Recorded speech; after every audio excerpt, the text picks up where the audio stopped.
Thank you very much, sir. Uh, Good morning to all of you and my fellow panelists here.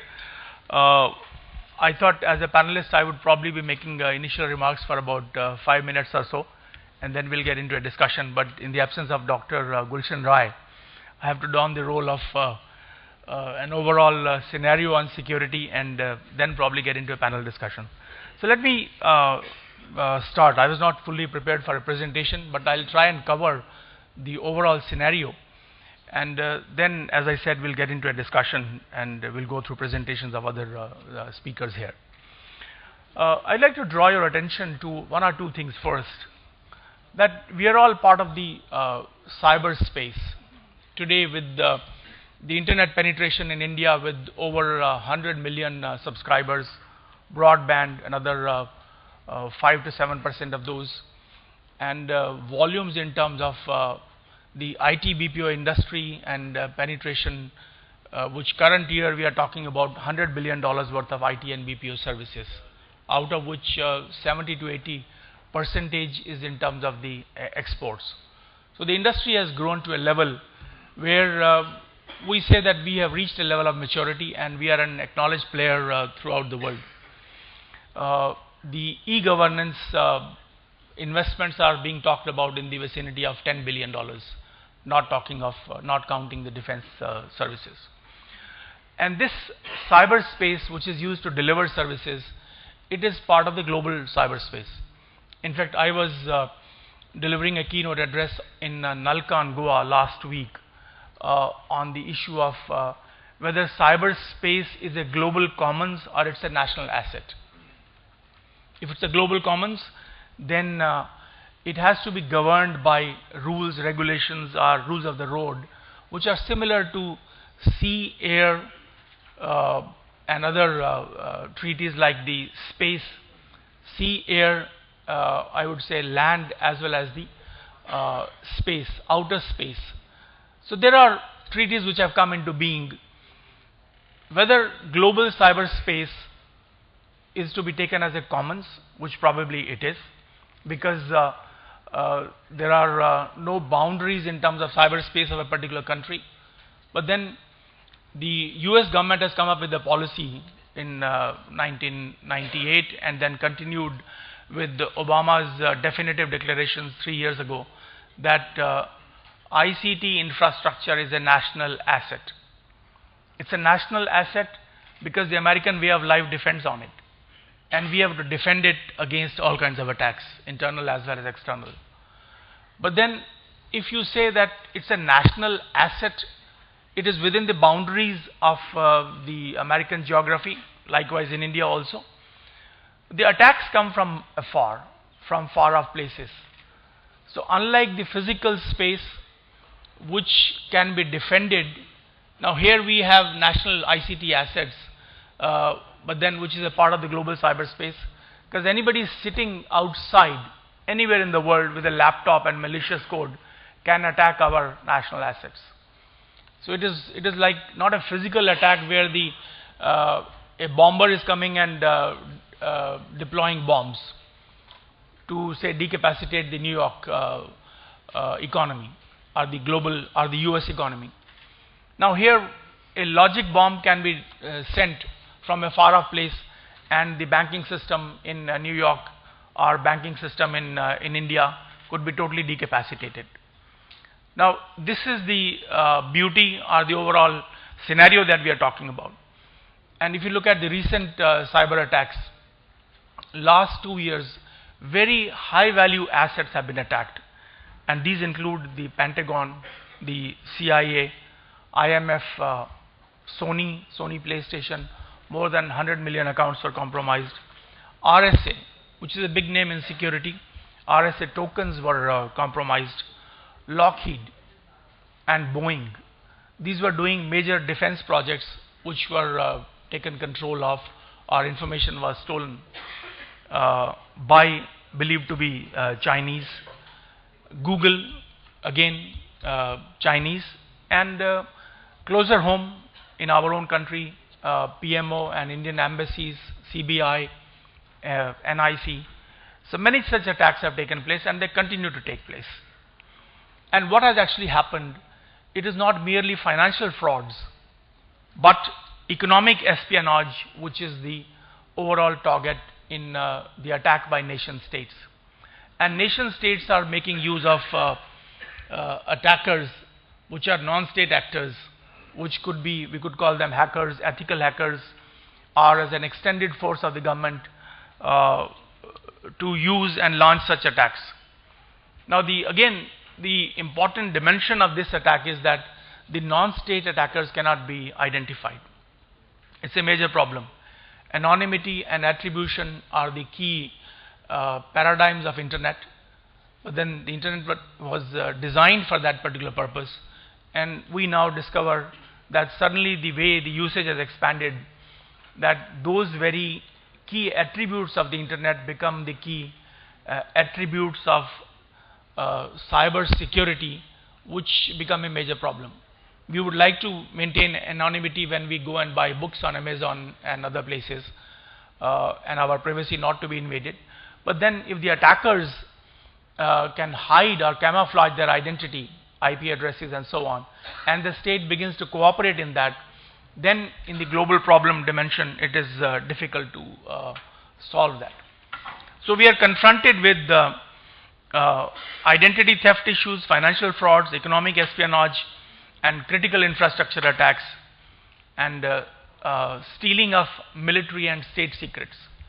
In the case of Indian embassies, one embassy in Italy was compromised, where a lot of state secrets were stolen. And in the case of the Dalai Lama and our linkages with that, the Chinese were believed to be the attackers, and a lot of state secrets again were stolen.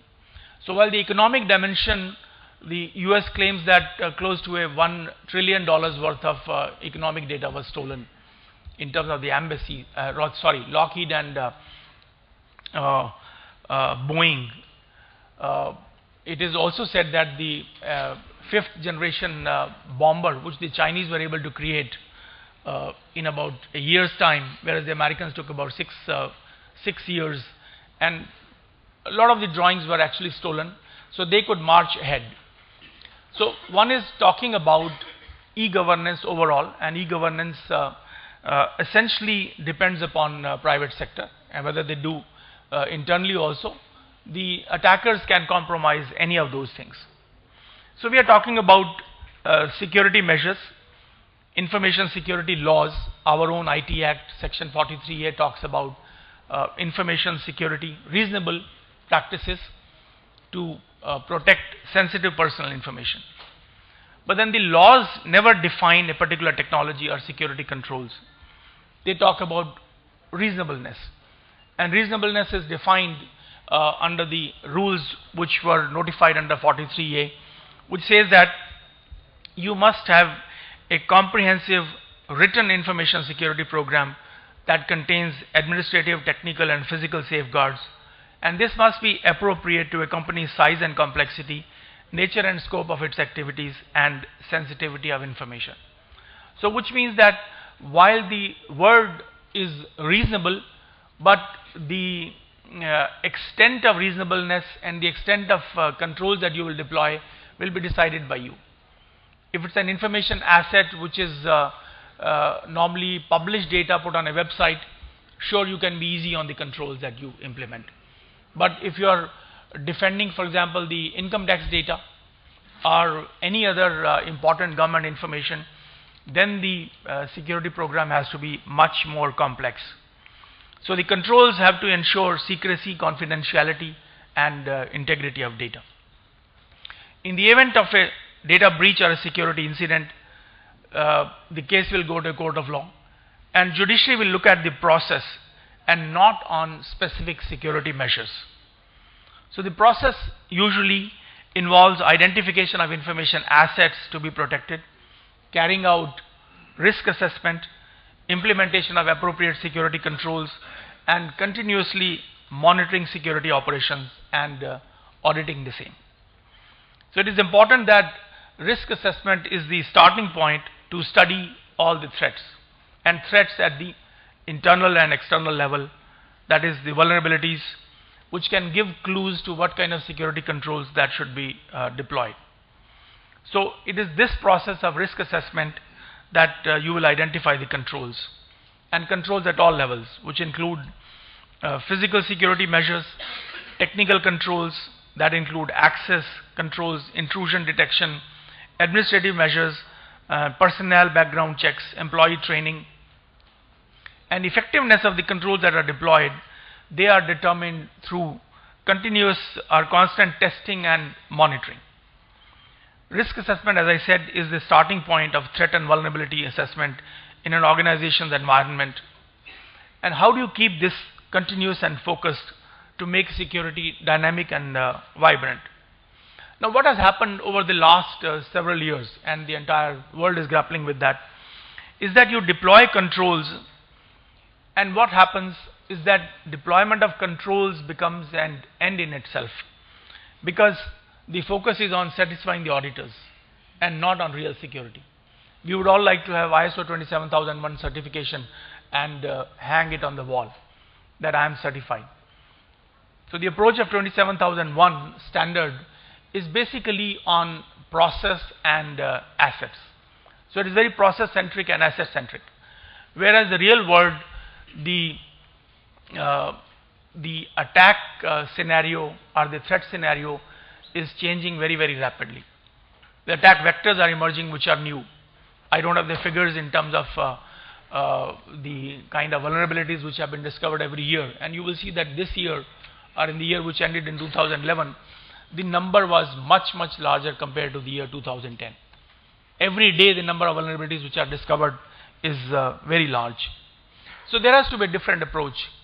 In the US also, the implementation of FISMA Act, the Federal Information Security Management Act, they discovered that under the act they were making the federal systems, the release of money was contingent upon implementing more security.